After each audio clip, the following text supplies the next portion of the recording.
Good morning. Welcome to South Seas IJ. If that's not where you intended to be, you remember where the door was, so you can correct that. You are here for a talk entitled HTTP Cookie Hijacking in the Wild, Security and Privacy Implications. And you're going to hear from Stefanis Savakorn and Jason Polakis. And you guys can introduce your other author. Before we begin, a few brief notes. Be sure to stop by the business hall located in Bayside AB. Remember that the Black Hat Arsenal is on in the Palm Foyer on level 3, and of course the Arsenal reception at 1700 this evening. If you haven't picked up your merchandise today, it's your last chance to visit the Black Hat Swag and bookstore. Spend your money.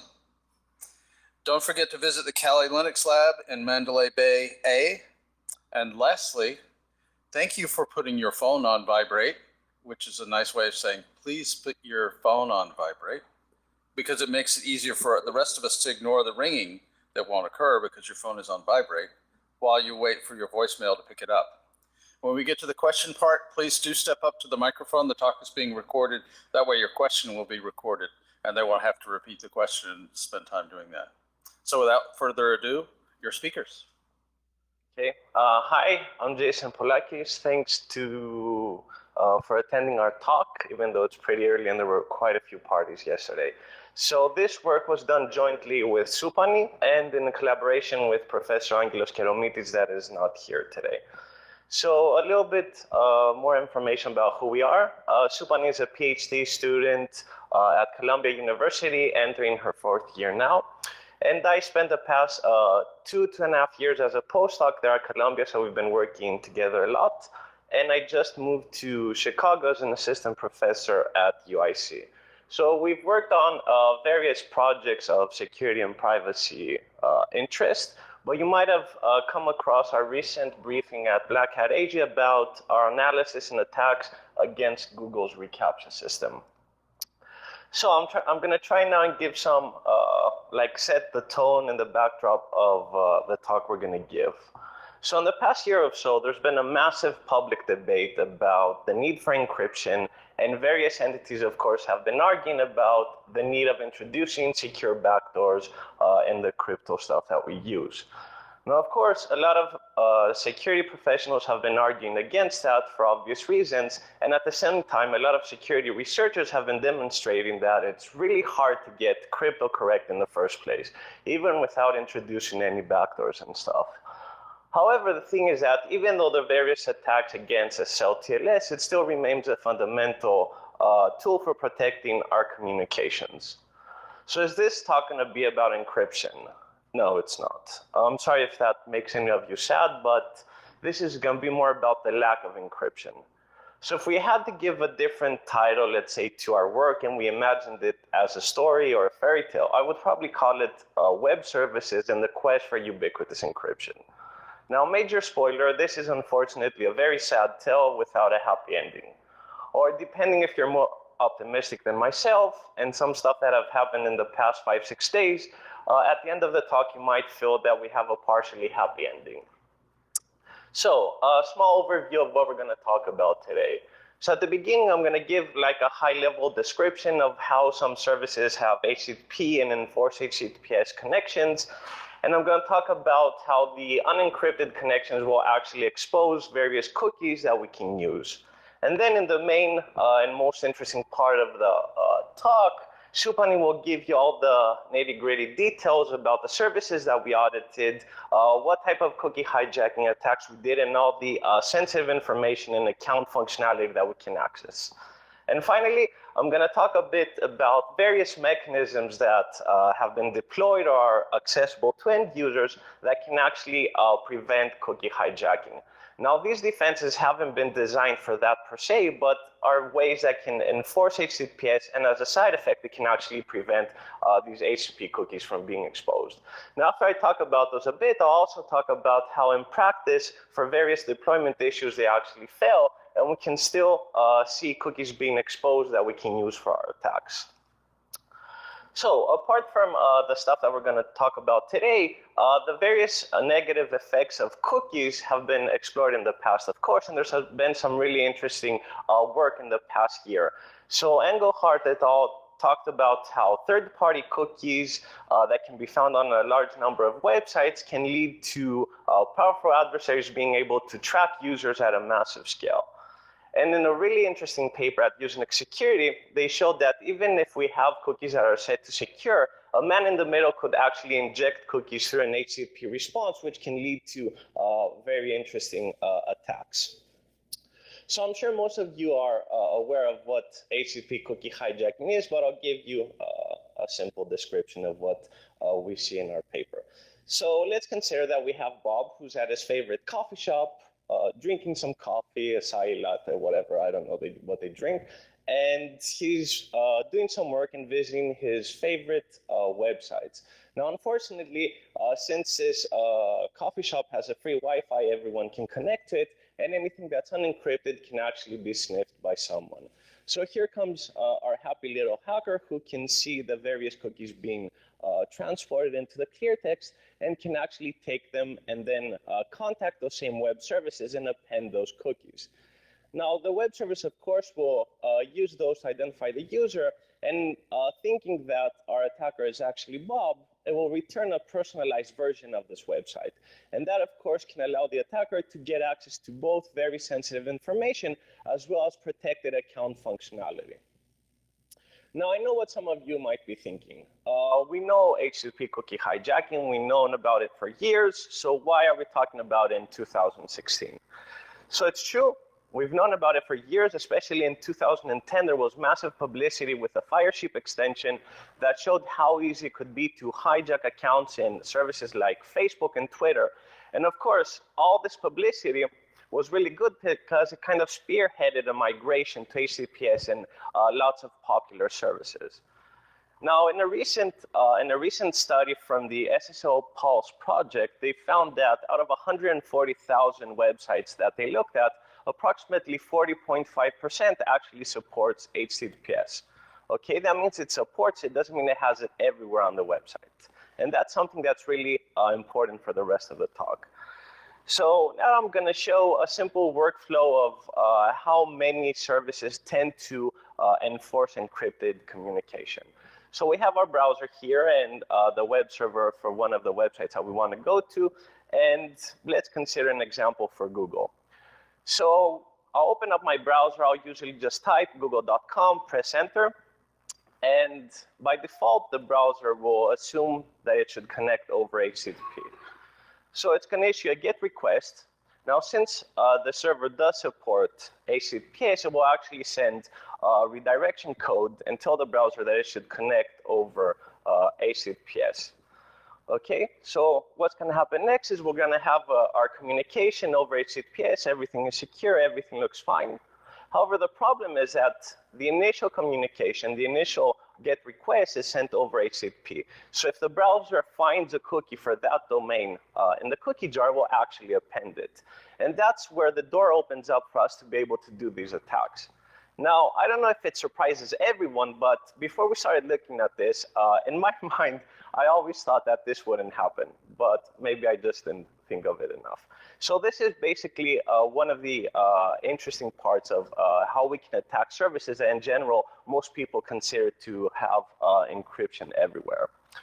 So for this study, we actually looked at 25 of the most popular websites out there, and they're from different categories. So we looked at banking sites, social networks, search engines, e-commerce, media outlets, things like that. And we found out of the 25, 15 do support HTTPS, but don't enforce it everywhere on their domains, subdomains, and all the URLs. Okay, so this number might not seem that large, but you have to keep in mind these are 25 of the most popular websites in the world. Okay, so this number is pretty bad. Now, the thing is that in most cases, apart from not supporting encryption everywhere, what they do is that they'll offer a personalized version of the website. And they do that to maximize user engagement. So if you go to Amazon, Amazon will not want to force you to log in right away before you start looking, let's say, at products. Now, the thing is that all these websites are massive, and in many cases, they might have a very large number of cookies. So Google, I think, has close to 50 cookies they use, which is crazy. And of course, you have all these complicated interoperability, which can lead to flawed access control. And Supan is going to talk about a really interesting example, at least in my case, of how we can actually use that to bypass protection that Google has on Google Maps. And finally, we'll see what kind of sensitive information and account functionality is actually exposed in all 15 of these services. So to make sure that we're all on the same page, we consider a very weak adversary for this attack. So it's a simple passive eavesdropping on the traffic. So we don't have a man in the middle. We don't inject anything. We just simply listen to the traffic and extract any cookies that we see. Supani will now take over and give you some details about our research. Thanks. All right. Can you hear me clearly? Yes. All right. Awesome. So yeah, the threat model that we consider here is the eavesdropping, which is like the simplest threat in the traffic network. So first, of course, the way we do eavesdropping, it just like have to access any targeted network. So it could be like any open Wi-Fi. If you are a powerful attacker, you can do wiretapping. Meter boxes work as well, or do proxy, or even do a Tor exit node. I mean, we have an experiment on that, and Jason's going to talk about it in the next few slides. So next, we need a tool to sniffing. So I mean, probably you guys already know, like TCP dump, Wireshark. These type of tool is well known and like used in our attacks as well. So another thing that we should consider is if the HTTP connection is coming in a fragment, you have to make sure that you like do a TCP reassembly before to maximize the number of connections you're going to have. Then come to the part where we want to steal the cookie. So of course, cookie is in the HTTP connection headers, and this what I show is one of the HTTP requests, which basically is going to give you a lot of information on it. But just only the only thing that we care in the header part is just like the hosts and cookies. So host is basically going to tell you which domain name or which server the victim is connecting to. Why the cookie is the core of the attack here, since it's used to authorize the user to the website. So as I give an example of here, it's like 3 cookies. You can have more or you can have less, definitely.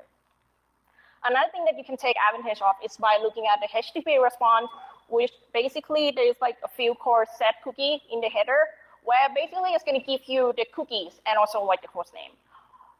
We usually not seeing this HTTP response so much, since like when this day after the connection switched to HTTPS, after you log in, you switch to HTTPS, these type of response is transferred on HTTPS, but you never know. A site could like do something stupid and then set it on like HTTP, and then you can take advantage of that. So now we have the cookies. How can we access the data? So of course we want to access the user data, so we're going to imitate user. We can send a request with the stolen cookie. So we're going to try.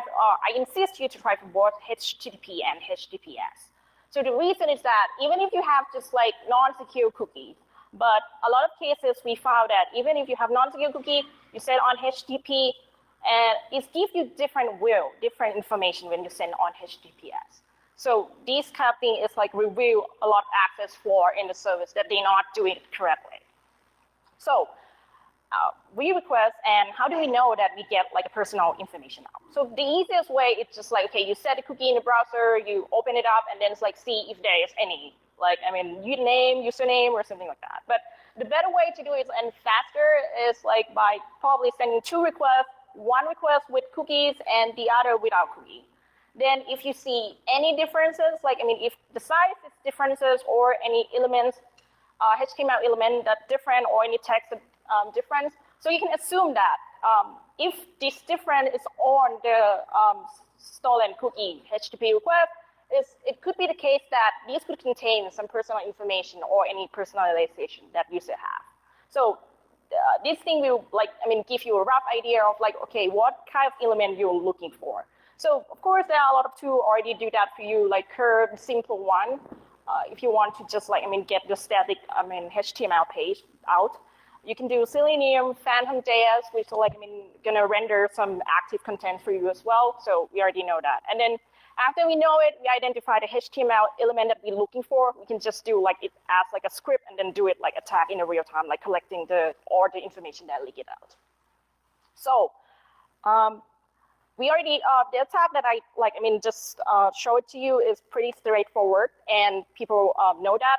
But the thing is, like, why it's still working on this day? Like, so the question is, like, what can we access by just using HTTP cookies? Okay, I mean, on the HTTPS site. So we take a look at the top search engine here, which we have Google, Baidu, Bing, and Yahoo, which is like, I mean, the most search engine in the world. And surprisingly, we're able to de-anonymize the user. We're able to get user information, email, profile picture, first name, and last name. I just want to insist again that we just use HTTP cookies. Why this much information give out? I don't know. Okay, so another important thing is we also like able to get search or visited history as well. So for Baidu, Bing, and Yahoo, we simply just get entire information, entire search history, all visited. So for Google, since they're a bit carefully, but we still somehow able to reconstruct it.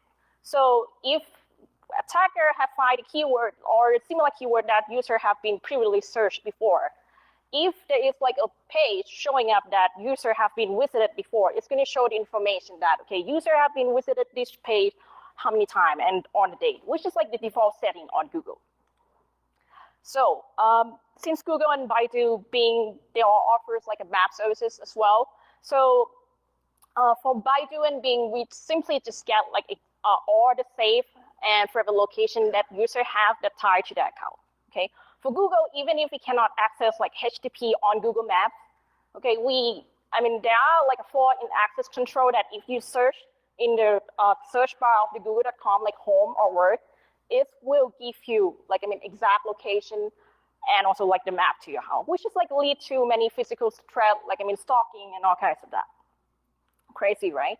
So another service that we're looking at is Yahoo. So Yahoo have many services, and we actually break all of them, but except the mail that we didn't have a chance, like we didn't get in. But we have like the side channel that we can do. So one of the services that Yahoo have is like the Yahoo Answer, and people use it a lot these days. So Yahoo Answer, like I'm sure that probably you guys like familiar with that. But okay, after we having the HTTP cookie, we're able to answer or ask the question as a user. We also be able to since like Yahoo Answer also give user ability to answer or ask question anonymously, we're able to review those questions even if it's answered or asked anonymously as well. So even if we cannot get into Yahoo Mail, so we're able to doing a little attack on here. So basically, this is like the screenshot from the homepage of Yahoo, and what we get. If we just have HTTP, we're able to get like an email notification with the title and a snippet of the message. Another thing that we also get, and it's so surprised that we're able to extract the whole contact list that user have on the victim email. So since like Yahoo have like a lot of service like Yahoo News and Yahoo Sport, if you click on a button, they give ability for user to share an article via an email address, which is like an email from Yahoo. If you click that button, it's going to pop up this screenshot, and basically it's going to give you like, okay, what kind of email of the user, and also since they have an autocomplete feature on the two forms, so if you press just one button, you basically get the entire email address that is on the victim. So this is so surprising to us, and plus we're able to send an email as the user as well. Yeah, by just like using this pop-up, and we also add some customization message. So of course it's gonna facilitate any phishing or spamming attack. Next, we take a look at like the popular e-commerce sites like Amazon, eBay, Walmart, and Target. So fortunately, they are all support HTTPS, okay, but unfortunately, they only support HTTPS over the logged in account and checkout page. So this means that the rest of the page is on HTTP, and it means that we can get all the information, username, email, by just using HTTP cookie. We also able to get and modify item in cart, with list, recent real item, or any purchase item that user have. So this could be like an attack where you could monitor the network, and then like seeing like user don't have anything in the cart, you just add it in. This should work as well. So eBay surprisingly also review entire shipping address. So yeah, leading to again physical attack. Another thing that Amazon and Target offer is like they offer a user to send like a recommendation of the product page to any email address. So if you have these cookie or Amazon and Target HTTP cookie, you're able to send an email as a user as well. So again, this is going to be like facilitate any spam or phishing. Just to update you, I think a few weeks ago, so Amazon like announced that they're going to move everything to HTTPS. Okay, but however, since like our attack is not really relying on HTTPS, like Jason said, we like the other way around. We get HTTP cookie from the first connection, then I just check and everything just working fine. So any information that we show here is still true. All right, next we take a look at the ad network. And we already know that there are a lot of work on the ad network, and we know that all the ads that show to the user these days, they are all tailored to specific like user profile and history of browsing. So now we want to see if to get the ad network cookie, what kind of information that he can get. So we set up like a small experiment here on the left side. We have just like a victim with it, like a shopping website. And then we have the ad network cookie installed into attacker on the right-hand side here. And attacker can go to any website, that have like these kind of ad network integrated on the site. So surprisingly, it's the ad that shown here is not just only reveal user visited website, but it also like show exact page, exact product that user have been visited. It's going to be a lot of like privacy leakage here. If a victim is pregnant woman, and then it's like attackers just like, okay, seeing some pregnant product or anything related to baby or something, did he definitely know about this user?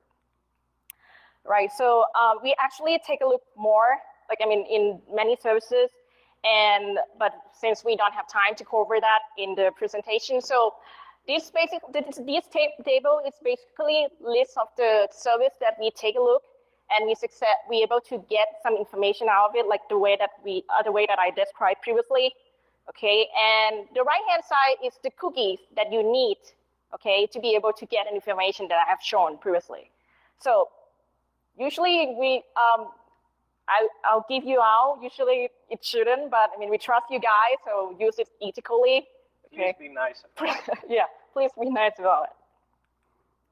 So next, we also take a look at the other cookie perspective, the browser extension, which is based on HTTP and HTTPS, and also mobile app these days on the background, they do a lot of HTTP and HTTPS requests as well. So, we can see that, the table is huge, and roughly we can see that there are a lot of the leakage of HTTP cookie is so common, okay? Not only on the browser side, but we also get on the mobile side as well, mobile apps as well. So another surprising finding is we found a lot of leakage on iOS, more than a lot of leakage compared to Android, with the same app. So this is one thing that we have to take a look at, and really have to be careful if you're a developer. So next, Jason gonna speak about attack, evaluation, and defense. So yeah. Okay, so of course, after we did our study on all these websites, we wanted to do an evaluation of our attack, an actual evaluation. So there were two main aspects that we were afraid that might impact the effectiveness of what we wanted to do. So on one hand, one question that we had was whether users will actually behave differently when they're connected to a public Wi-Fi. So will everyone use a VPN? Or will they log out of everything, or avoid websites that don't have HTTPS? Of course, that's wishful thinking, but nonetheless, it's something that we had in our mind. And on the other hand, of course, what mechanisms have already been deployed or adopted that can prevent the cookie hijacking? So what we did is we monitored approximately 15% of Colombia's public Wi-Fi for 1 month. Now, of course, we had to get IRB approval for that. Now, if whoever's not aware of IRB, it's something that we have to do in academia. when we do experiments with user data or stuff like that, where you have to give a description of what you're going to do, what the goal is, what type of data you're going to collect, how you're going to handle it, and they're going to do some type of risk-benefit analysis and look at the ethical aspects and decide if they'll let you do it or not. Okay, so that kind of prohibits what you can actually do in your research. But in this case, I think it was good enough for us to see how effective our attacks are. So we collected the HTTP and HTTPS traffic that we saw, and for the unencrypted, we extracted the URL, cookie name, and we also kept a hash of the cookie value. Now for the HTTPS traffic, we just got the SNI, which allowed us to see which domain the users are connecting to. Now, I'm sure lots of you would prefer if we actually kept the cookies value, which would allow us to differentiate all the users. So even if you connect from multiple devices, or for some reason the cookie value changed within the monitoring period, we would still be able to get an exact number of the users that we saw. Unfortunately, there was no way they would allow us to do that. So by keeping a hash, we're able to differentiate the user on one device within one service. But of course, the numbers I'm going to show you might be overcounting some, but still I think they're large enough to be pretty interesting. So Google, of course, was our main target, and we were actually able to collect 67,000 vulnerable accounts. Okay, so even if we consider that we'll double or triple counting some users, it's still a massive number if you think that we just look at part of our university's wireless network for only 1 month. Okay, so we can imagine how good the attack can be for someone with more resources that can run the attack at a larger scale. And of course, even other services like Yahoo and Amazon were able to get many thousands of accounts. So now I'd like to kind of step back and try and look at the wider implications of this attack. So of course, all of us know that the government, lots of governments and intelligence agencies and law enforcement agencies are massively collecting traffic. And of course, anything that's unencrypted is really bad. Now, the thing is that we also know that they're massively collecting cookies, and they've used that for various reasons, trying to identify users that might be using a specific network, which will give them a better target. And of course, we know that Tor users have been targeted many times by these agencies. So I think you're probably getting the idea of where I'm trying to go. So we wanted to see what the attack implications are for the Tor network. Now, of course, everyone, I'm sure, knows about the Tor network, so we're not going to talk about how it works and stuff like that. But what is important, I think, in the context of our attack is that it's used by many privacy-conscious users, many whistleblowers, activists. So it's people that it's very critical for them to maintain their anonymity, okay? Now, the thing is that with the Tor bundle being available has really lowered the threshold of technical literacy you have to actually use a Tor network. So that means that lots of people that are using it don't have an awareness of all the threats that might be facing. They have a misconception of what the Tor network might actually be offering them. So we know that the Tor network is not designed to prevent this type of attacks. Okay, so why would we do an experiment here? What is different? The thing is that the Tor bundle comes with the Tor browser, of course, which has a really interesting extension pre-installed, and that's HTTPS everywhere. So this is quite popular. I think they have several million installations. And this can actually prevent cookie hijacking attacks because the goal is to enforce connections to go over HTTPS. And I'm going to talk about that more in a couple slides. So for this experiment, we monitored fresh Tor exit node for 1 month. And again, we had to get IRB approval. Of course, due to the very sensitive nature of traffic on Tor and for the reasons I said, we kind of opted for a less invasive experiment. So we didn't even touch any cookies. We just looked at aggregate statistics of how many connections were over HTTP and over HTTPS towards the sites that we had audited. Now, of course, this prohibits us from being able to evaluate how many users actually exposed the cookies that we needed. But by looking at the amount of unencrypted connections going out from the Tor exit node that we were looking at, we found that approximately 75% of all the connections were over HTTP. Okay, so even though we don't have numbers about how many cookies were in that traffic, I think it's safe to assume that many users were actually exposing themselves to these attacks. So if we look, we can see that for Google and Yahoo, okay, the encrypted connections were slightly higher, but there was a massive difference for all the other websites.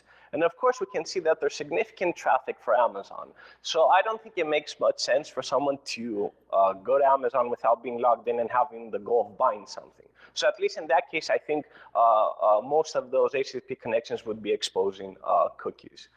So I think that this is actually a really practical de-anonymization attack that some entities might try to deploy against Tor. And this is a literal de-anonymization attack. So it's going to tell you who that person is, where they live, where they work, what they look at, what they're interested in, what they bought on Amazon. Okay, so this is, I think it's really interesting and really something that Tor users have to keep in mind. So now I'm going to talk a bit about the countermeasures that have been deployed that can kind of impact these attacks. So HSTS is actually gaining a lot of traction, and it's a really interesting proposal. So the idea here is that a server will be able to instruct the user's browser to only connect over HTTPS. Okay, so when you have that redirection, there's gonna be a header in the response that will tell the browser, let's say, I'm google.com, whenever you wanna connect to me, you'll have to do it over HTTPS. Okay, and this header will contain the max age variable, which actually tells the browser for how many seconds it should cache this policy. Okay, so a typical value is like 6 months or 1 year. Now the header can also contain 2 more optional directives. The first one is include subdomains. So if that's in the header, it will actually tell the browser if the user is trying to connect, let's say, to mail.google.com or api.google.com, again, to enforce an encrypted connection. Now, the second directive is preload, which means that this website is either is either in submission for getting added to the preload list, which I'll tell you in a minute what it is, or it's already been added to that list. So what is the HSTS preload list? Now, this is a hard-coded list of entries that is shipped with all major browsers, which actually contains these directives, these policies for various domains. And why is the reason that they have that? Now, if you keep in mind the original scenario I talked about of how we have this redirection from HTTP to HTTPS, and that leaves us a door to steal the cookie, the same thing happens with HSTS. So the first connection that the user is going to send before they get that directive, before they get that command to always connect over HTTPS, they can still expose a cookie. So what does HSTS preload do? It actually eliminates that redirection. So the browser will look at any domain or any URL that the user is going to try to connect to, and it's going to look within the preload list. And if it finds it there, it will also do the initial connection over HTTPS. However, there are various deployment issues with HSTS that can allow attackers to still do our attacks. So on one hand, to be able to get into the preload list, which is actually managed by the Chromium project, shipped with a Chrome browser, and then the other browsers just take that and use that or a subset of it. Now, the thing is that to get on that list, there are various requirements. And one of them is that you have to support HTTPS on all your subdomains. Now, the thing is that many websites have legacy code base with legacy URLs and functionality that doesn't support HTTPS. So the problem is that those websites can't get on the preload list. Now, as I'm going to say again at the end of the talk, just partially deploying it will not save you. It can minimize, it can make the attack surface smaller, but it will still expose the user in many cases. However, by not allowing these websites to actually get on the preload list, which is like a step in better direction, it's like a good step forward, I think it makes things worse for everyone. Now, another problem is the partial adoption of HSTS. So in many cases, services will not they won't put the include subdomain directive. So they might protect their main domain, but not protect other domains. So in that case, again, the user will be exposed. And I think the most interesting case that we found was Google, which actually protects their subdomains, but doesn't protect the main google.com domain or any of the regional versions, so .co.uk, .it, .cn, or whatever. So if you try to go to Gmail by typing mail.google.com, you'll be protected because it's a subdomain. But if you go by google.com/mail, you won't be protected. Unfortunately, in the past 5 days, this was actually fixed. But, well, fortunately, in the past 5 days, this was fixed. And I'll talk about that in a couple slides. Yeah, sorry. Can we delete the video of the unfortunately part? That shouldn't go up there. Yes, unfortunately.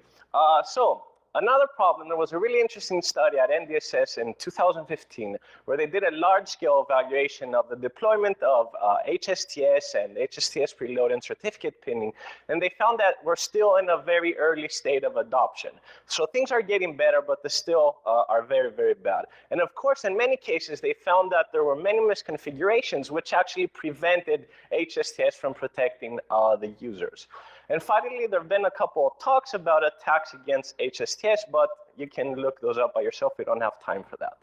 Now, I'm going to talk a bit about HTTPS Everywhere. So this is a browser extension that was built by the EFF and the Tor project, and it actually comes pre-installed in the Tor browser. Now, the whole idea is that you have a set of rule sets that try to identify cases where they try to identify the domain that the user is connecting to and see if they can enforce a connection to go over HTTPS. Okay, so the idea is that the extension looks at which domain you're connecting to. They use regular expressions to see if the part you want to go to is supported by supports HTTPS or not, and then enforce a rewrite. So this is actually like the simplest type of case where you could find where you have the target host example.com, and the rule for modification is just to add an S. Okay. Now, there are various issues because in practice, things aren't that simple.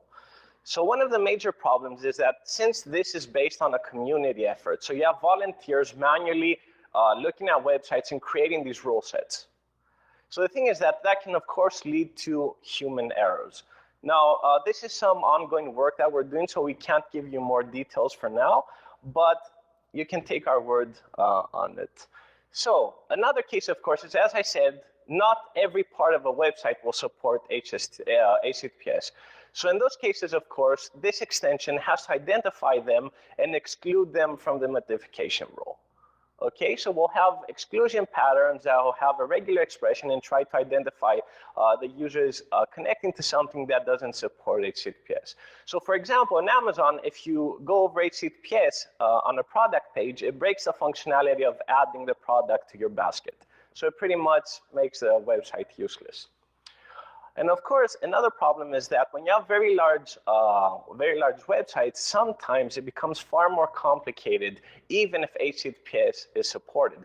So for example, Amazon Images has a different domain for the images if you connect over HTTP or HTTPS. So of course, keep in mind that these volunteers have to do that manually and identify all these minute cases. And of course, that shows you that there are many places where this can go wrong. Nonetheless, as we'll see here, HTTPS Everywhere does help a bit. So we wanted to do an experiment and see how good it is, how much can it help us. And the idea is to see what if every user that we monitored during our experiment at Columbia actually had that installed? How many would be protected? So we extracted the URLs and tested them against the rule sets and saw how many were actually modified to HTTPS and saw how many of the cookies were actually exposed. So we have a different percentage of reduction across services. So for Google and Yahoo, approximately 50% is protected. For other websites like eBay or Target, there's no rule set, so nothing is protected. Nonetheless, over 73% of the accounts remain exposed. So it does help. Everyone should add it, but we should know the limitations of this defense as well. Now, disclosure. Of course, we sent detailed reports to all of the services that we looked at. And we got a wide range of responses. So I'm going to show my three favorites here because I think they nicely reflect the mentality of certain large websites regarding what we try to do. So in the first case, I'll read this because of course I don't remember these by heart. The related tokens predate the existence of the HTTP only setting and have several legacy applications that do not support the setting. On newer applications, we're working on new session management tokens that will be marked as secure and HTTP only. So this shows that these services do have legacy code base and they just accept it. They accept the risk. They don't care about fixing it. But don't worry, the newer stuff will be secure, so everything is fine. Now, the second one, we have looked at the behavior of XXX is the name of the cookie, so we don't want to say which service this was, of course. We don't want to get sued, but please delete that as well. The behavior of the cookie hijacking that we reported, and we can confirm that this is expected from our service stack, okay? However, keep in mind, we do not rely on the cookie for authentication purposes. And as such, authentication would be required before visiting any sensitive areas of the account. So it doesn't matter that all this personal information is leaked, since you can't gain access to the account and do other stuff, we're perfectly fine. And it's expected. It's something that's expected by the service stack. So you tell them about this vulnerability and they don't care to fix it. It's like, oh yeah, we expect that. Since you can't take over the account, everything is fine. And my personal favorite, in this case, we found the issue to be invalid as it is an accepted business risk. So not only do they consider this an acceptable risk for their users because it's not their problem for them to make money and to have their business, but they also consider the fact that some people do some research for free, give them that information on how to fix it, and they consider that invalid. So I don't know, it's awesome. This slide was added a couple days ago because we wanted to say what's the aftermath. So we told all these services back in November. So a lot of time has gone by, they should fix some stuff. And some of the services are working on it, they're changing stuff around, but our attacks work in every case. However, Google, of course, decided 5 days ago, 5 days before our presentation, to deploy HSTS on google.com, fortunately. Now, the thing is, though, that it's still in testing phase, okay? So they've set the max age to only 1 day. And it's not in the preload list yet, or unless they updated the list in Chrome and shipped that out so fast, but I think it's safe to assume that it's not in the preload list yet. So that means you can still play around with this attack.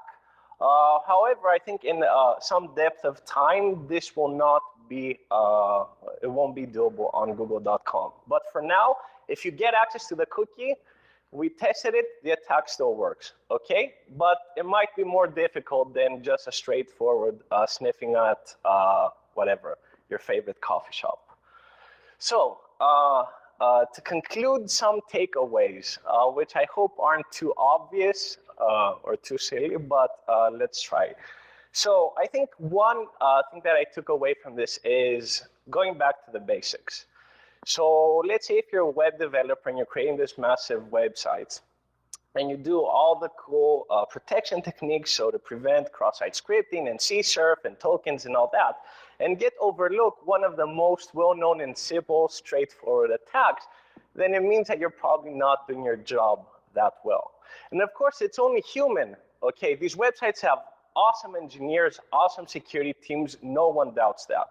But it's only human to sometimes overlook something that's so obvious. So if I was looking at it from our side, so an attacker side or an evaluator side, I would say always assume the worst.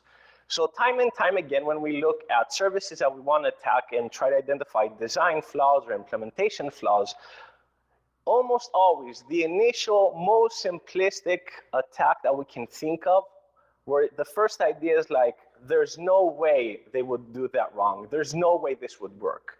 In practice, many times something so obvious is something they missed. So always assume the worst or the best, depending on how you look at things, and try to go for the simple things as well. Don't always try to go for something super complicated. Now, the second one is only for web developers or whatever. The service and not for the attackers, but I put that because of the responses that we got. So we see that services will actually sacrifice security for usability and for supporting this legacy code base. However, this is exposing users to very significant threats. So they should stop accepting the risk and be willing to put in the effort to build systems that protect us. We have I'm not talking about everything, but for known attacks where we have the defenses, we can prevent that. They should put in the effort. Of course, this is from the point of view of someone that doesn't work in the industry, hasn't worked on these teams. So there might be some massive insight that I'm missing. Please come talk to me after the talk if you want to tell me something like that or insult me. But I think that, at least from my point of view, this is something that we should be doing. And finally, halfway is no way. So we have these defenses, and we're only partially adopting them. And in some cases, in some type of attacks, a best effort approach is good. But in this case, it's not, because a single HTTP request is all you need. So even if you reduce the attack surface, and let's say 90% of a request I'm going to do within a day is protected, if the rest of the 10% is exposed, you didn't actually prevent anything. And from an attacker's point of view, I would say try to understand the limitations. So look at the defenses, try to understand how they work, and in which cases, which corner cases might not be protected. And go from there and try to see how you can attack the system or not. So with that, I'd like to thank you for paying attention and coming to our talk when there were so many other awesome talks at the same time. Feel free to ask us any questions. We'll try to answer them. Send us an email if you want. Buy us a drink afterwards if you like to talk. If anyone's interested in pursuing a PhD in security and privacy, come talk to me. That's all. Thank you.